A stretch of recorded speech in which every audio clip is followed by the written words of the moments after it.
What's up, everybody? In this video we're going to be talking about almond milk, nuts, seeds, avocados, chia seeds, and soy products. So whenever it comes to weight loss Wednesdays, we have to be careful with plant fats. Now, plant fats, they do have health benefits to them.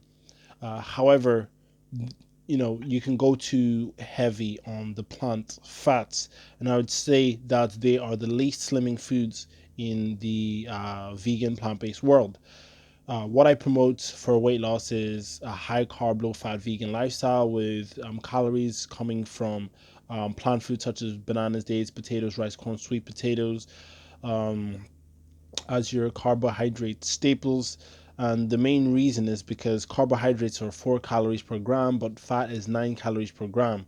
Now, whenever it comes to all these almond milk and nuts and seeds and chia seeds and soy products and all these different products, high fat plant food products, you can see weight loss success and still consume them as long as you make them a small part of your diet. It has to be a small part of your diet. You don't want to be going too hard on avocados, nuts, and seeds and stuff like this.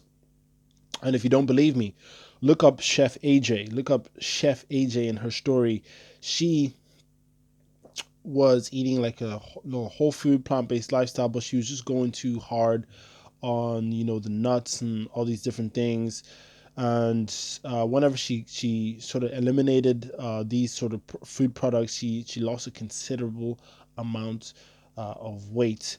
Now, again, I understand that avocados, nuts, seeds, and all these different things, they do have health benefits to them, and I don't believe it's necessary to completely eliminate them from your diet, but just be mindful, if your goal is weight loss, of how much of these foods you are consuming, and to make sure that the bulk of your calories are coming from whole plant foods, high carb, low fat plant foods, lots of veggies, etc. And you should be good. That being said, thank you very much for watching this video. Peace, love, veganism. Like and subscribe. I'm out.